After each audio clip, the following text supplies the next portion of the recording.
दोपहर 11:58 हुए हैं। आपके साथ मैं नंदिता कुडेशा हूं।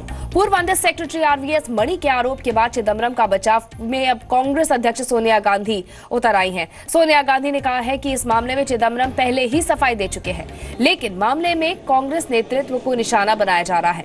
मणि ने यह भी कहा कि चिदम्बरम के इशारे पर इशरत का जो दूसरा एफिडेविट है इशरत पर वो दायर किया गया था। 2009 में गृह मंत्रालय में अंडर सेक्रेटरी रहे आरवीएस मणि का आरोप है कि इशरत मामले में दूसरे हलफनामे पर जबरदस्ती दस्तखत के लिए उन्हें टॉर्चर भी किया गया था।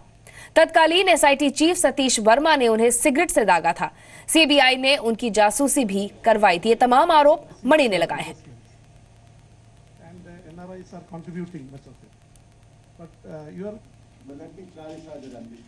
तो पहले हम आपको सुनाते हैं आरवीएस मणि ने इशरत एनकाउंटर के लिए दायर दूसरे एफिडेविट मामले में क्या आरोप लगाया है। कि पहला जो दस्तावेज वहां पंजीकृत हुई थी, फाइल हुआ था एफिडेविट जो गुजरात हाई कोर्ट में, वो मेरे तरफ से इसका मसौदा बनाया गया। इस मसौदा के अंदर जितने भी वैल्यू एडिशन हुआ, जितने भी शुद्धिकरण हुई, वो मेरे वरिष्ठ अधिकारियों ने किया। खासकर मैं इसके गाइडेंस भी उसके लिए कुछ वरिष्ठ अधिकारियों ने कहा। फिर चिदम्बरम साहब ने इसका अनुमोदन किया। उसके बाद उन्होंने कहा इसको लॉ सेक्रेटरी को भी दिखाया जाए। सचिव लॉ ने भी इसको अनुमोदन किया। उसके बाद नीचे आई, फिर मैं जाके इसका फाइलिंग किया था supreme court high court of Gujarat में। इसके पश्चात सब सुख शांति थी। बस चिदम्बरम साहब एक दिन आए, फाइल वाइल बड़े हड़बड़ी मची, एक दिन फाइल लेके उन्हीं के चले। अब किस लेवल पे ये दूसरा एफिडेविट का मसौदा बना, इसका मैं ज्ञात नहीं हूं। ये मैं जरूर कह सकता हूं कि मेरे से लेवल से और मेरे से 2 लेवल ऊपर वरिष्ठ अधिकारी जो हैं, उन लेवल पे इसका मसौदा तैयार नहीं किया गया। होम सेक्रेटरी जो थे उसमें उन्होंने नहीं किया इसका। मेरे अगर 2 लेवल थे, उसके बाद होम सेक्रेटरी आते थे। तो होम सेक्रेटरी ने भी मना कर दिया, तो उससे ऊपर होम सेक्रेटरी से वरिष्ठ कोई अधिकारी नहीं है गृह मंत्रालय में। गृह सचिव सबसे ऊपर के अधिकारी हैं, सबसे वरिष्ठ अधिकारी, उनसे ऊपर तो ऑफिसर है ही नहीं है। साहब का कहना है कि क्योंकि पहले में कंक्लूसिव एविडेंस उस तरह का नहीं था, कंक्लूजन नहीं था, इसलिए दूसरा एफिडेविट साइन किया गया।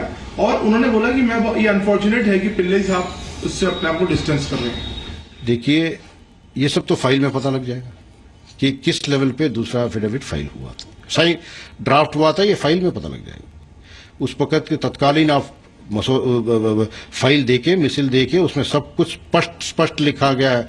ऐसा है, कम से कम यहाँ मेरी कोशिश थी और मेरे वरिष्ठ अधिकारी थे 2 बहुत ही सक्षम लोग थे।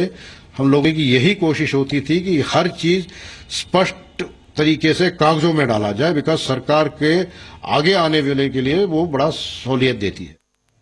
और इशरत पर मणि के खुलासे के बाद सरकार ने कहा है कि गृह मंत्रालय इस मामले पर कार्रवाई करेगा। जितेंद्र जी, जिस तरह से मणि ने खुलासा किया है कि कहीं न कहीं उन पर दबाव था, उनको टॉर्चर किया गया, उस पर लग रहा है कि बीजेपी के नेताओं, चाहे नरेंद्र मोदी हो या अमित शाह, उनको फंसाने की कोशिश की गई थी पूर्व सरकार द्वारा। देखिए, यूपीए के 10 वर्ष के शासनकाल में जो बात भारतीय जनता पार्टी की ओर से कही जा रही थी और जिसे नकारने का प्रयास किया जा रहा था, वो अब तथ्यों के साथ, तर्क के साथ, प्रमाण के साथ सामने आ रही है। ये देश की जनता के सामने है और आज एविडेंस बेस्ड युग है। केवल मात्र ये कह देना कि भारतीय जनता की पार्टी जो कह रही थी उसमें कोई वास्तविकता नहीं थी, ये पर्याप्त नहीं रहता। अब प्रमाण जो कह रहे हैं ये देश के सामने है और निश्चय ही गृह मंत्रालय को इसका संज्ञान लेना चाहिए। सरकार किस तरह कार्रवाई करेगी? गृह मंत्रालय के पास अपना एक प्रक्रिया का एक ढंग है, एक सिस्टम है। तो कांग्रेस जाहिर तौर पर बैकफुट पर है और अब आरोप लगा रही है कि इशरत मामले में चिदम्बरम के खिलाफ पूर्व अफसर झूठ बोल रहे हैं। प्रमोद जी, गृह मंत्रालय के अंडर सेक्रेटरी अगर ये आरोप लगा रहे हैं कि जबरन उनसे साइन कराए गए, उनको टॉर्चर किया गया यूपीए सरकार के दौरान, क्या कहेंगे? मैं उनसे सिर्फ एक सवाल पूछूंगा, अब तक चुप क्यों थे आप? 2 साल की भाजपा सरकार आने के बाद ही सरस्वती क्यों आपकी जिह्वा पर आई, इसके पहले क्यों नहीं आई? या तो तब आप झूठ बोल रहे थे या आज आप झूठ बोल रहे हैं, 2 में से एक बात तो है। और जो आदमी 2 बयान दे, उसके किस बयान पे यकीन किया जाए वो संदेहास्पद होता है। मुझे जो उम्मीद है, जो भारतीय जनता पार्टी की रणनीति होती है, अधिकारियों जो रिटायर होते हैं उनको लालच दो, पदों का लालच दो, जैसे सीएजी को दिया और बनाया। लेकिन होम सेक्रेटरी, पूर्व होम सेक्रेटरी भी इस तरह का आरोप जी के पिल्लई लगा चुके हैं, क्या कहेंगे? मैंने उनका बयान का एक शब्द सुना है। उन्होंने कहा बदला गया एफिडेविट। एफिडेविट बदला गुनाह नहीं है। एनडीए की सरकार कई एफिडेविट बदल चुकी है। तत्कालीन परिस्थितियों के अनुसार उस समय अगर अधिकारियों ने और मंत्री ने जरूरी समझा हो, बदला हो, तो उसमें कोई बड़ी बात नहीं है। हाँ, मैं एक चीज जरूर कहना चाहता हूँ, उन अधिकारियों पर विश्वास नहीं किया जा सकता जो आज कुछ बोलते हैं कल कुछ मणि कह रहे हैं उनको टॉर्चर किया गया है जांच के दौरान, सीबीआई के अधिकारियों ने, क्या कहेंगे इस तरह? बहुत बड़ी बात कही उन्होंने। अगर टॉर्चर किया गया तो उस समय पकड़ के थाने में रिपोर्ट क्यों नहीं लिखाई? तो एक आरोप तो आपने सुन लिया कि किस तरह से दूसरा एफिडेविट बनाया गया था और उनकी जानकारी में नहीं था। अब आपको सुनाते हैं मणि का दूसरा बड़ा खुलासा। दोनों एफिडेविट पर आरवीएस मणि के दस्तखत जरूरी थे। दूसरा एफिडेविट पर जब उन्होंने दस्तखत से मना किया तो उन्हें टॉर्चर किया गया, उन्हें सिगरेट से भी दागा गया। मैं तो नोट बेचता रहा, मैं हरासमेंट सहता रहा, मैं सुप्रीम कोर्ट में कहा, और क्या मैं सुप्रीम कोर्ट के चीफ जस्टिस को घर में बुला के बोलूंगा कि भाई मेरे को ऐसा तंग किया? सुप्रीम कोर्ट में एफिडेविट फॉर्म में कहा गया है। सुप्रीम कोर्ट में एक एफिडेविट फॉर्म में कहा गया। आपने हरासमेंट की बात की बार बार, आप मेरे को बार बार ये सवाल पूछना भी ठीक नहीं लगता है कि हरास किया गया आपको। आप थोड़ा उसका ब्यौरा दे सकते हैं कि एसआईटी अरे वो तो जितना हरास मेरे को किया गया पता नहीं काफी कम लोग झेल पाएंगे। देखिए, मैं बार बार ये कह रहा हूं कि मेरे माँ बाप देखो थोड़ा वृद्ध जरूर थे, मगर उनकी सेहत जो है ना, उनकी स्वास्थ्य बड़ी अच्छी थी 2013 तक। 8 महीने में मेरी माँ चल बसी। इतना डिटोरिएशन मैंने जिंदगी में किसी को होते हुए नहीं देखा। और 17 महीनों में मेरे पिताजी चल बसे। मतलब 17 महीनों में वो वेजिटेबल बन गए और 6-7 महीने उसके बाद रहे और वो भी चल बसे। अगर नहीं होता तो उस level of state of health उनकी जो 2013 में थी, आज वो जिंदा रहते। आज वो जिंदा रहते अगर उस वक्त का जो स्टेट ऑफ हेल्थ था। देयर वाज नो नीशन, ऐसा कोई डिटोरिएशन का कोई वजह ही नहीं थी। यही मूल कारण था। उन्होंने देखा मेरे को सफर करते हुए, रोज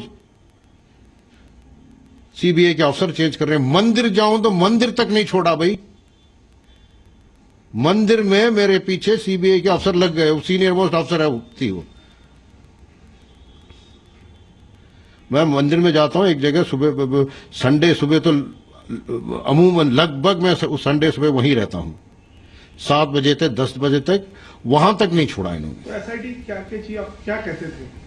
वो कहते हैं कि अभी भी बोल दो चीज की टेररिस्ट नहीं थे और राजेंद्र कुमार का एफिडेविट तुमने ब्लाइंडली साइन किया। तो आपको आपने एक जगह बोला कि मैंने कहीं पढ़ा कि सिगरेट के स्टब्स तक हाँ, सिगरेट लगाया गया है। उस समय ये नहीं सोचा कि आप किसी पुलिस एक क्रिमिनल ऑफेंस है इस तरह से टॉर्चर करना? वो सब देखिए, मैं डायरेक्टली फैक्ट्स वाइज नहीं डाला मुझे, बट सब कुछ डाल रखा है। और ये मैं इसलिए रखा हुआ था कि कल को सीबीआई स्पेशल केस में अगर स्पेशल जज को ट्राई करता है, और ट्रायल में मैं इसको एज एविडेंस पेश करना था मेरा। तो आपको लगता है इसकी इंक्वायरी दोबारा खुलनी चाहिए? बिल्कुल खुलनी चाहिए, हर चीज खुलनी चाहिए, including the role of SIT. और मणि के टॉर्चर के दावों पर बीजेपी का आरोप है कि पिछली यूपीए सरकार ने अपने आकाओं को खुश करने के लिए ये सारा षड्यंत्र रचा है। सर, देश के गृह मंत्रालय के पूर्व अंडर सेक्रेटरी आरोप लगा रहे हैं कि उनको टॉर्चर किया गया, दबाव डाल के साइन करवाए गए जो यशरत मामले में एफिडेविट दाखिल हुआ था, क्या कहना है? ये सबको पहले से भी मालूम था कि ये सब हो रहा है। ये जो पिछली गवर्नमेंट थी, ये ऊपर अपने आकाओं को खुश करने के लिए और नरेंद्र मोदी को गिरफ्तार करने के लिए ये सारा दुष्चक्र रचा गया था। और जहाँ ये तो उसके पास जो डायरी बरामद हुई थी, उसमें भी और नेताओं को भी मारने के थे, उसमें सब नक्शा मिला हुआ था। इशरत को निर्दोष साबित करने के लिए इतने लोगों को फंसाया गया, देश से विश्वासघात किया गया, ऐसा नहीं लगता है? सिक्योरिटी फोर्सेस को फंसाया गया। इशरत एक बहाना था, नरेंद्र मोदी को फंसाना था। और इसीलिए इशरत जहाँ का ये फर्जी हुआ इनकाउंटर, उसको ले करके ये दुष्चक्र रचा गया।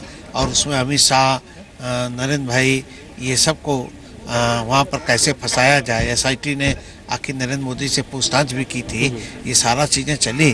तो ये बड़ा भारी मामला चिदम्बरम है। कह रहे हैं वो अपनी बात पर कायम है कि हलफनामा बदला गया है। पूर्व गृह सचिव भी इस तरह कह चुके हैं कि जी हलफनामा बदला गया है। क्या हो आगे, क्या मांग करते हैं? नहीं, मांग क्या करेंगे। सवाल ये है, अब तो सरकार है, सब उसकी जांच हो रही है और देखा जाएगा। वहीं विपक्षी दलों के मुताबिक अगर इस मामले में कुछ सच्चाई है तो ये गंभीर मामला है। अंडर सेक्रेटरी आरबीएस मणि ने कल आपने देखा होगा कि आरोप लगाया है कि उनको टॉर्चर किया गया और जबरन साइन करवाए गए इशरत मामले में। क्या कहेंगे, एक बड़ा अधिकारी है अंडर सेक्रेटरी, पूर्व अंडर सेक्रेटरी। ये देखिए, इन अधिकारियों के बयानों पर जांच होनी चाहिए।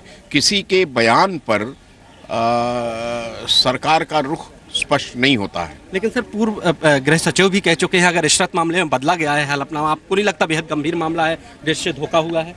मामला तो गंभीर है, उसकी जांच होनी चाहिए, हमने तो कहा है पहले। आपको लगता है कार्रवाई भी होनी चाहिए अगर चिदम्बरम भी इन्वॉल्व है?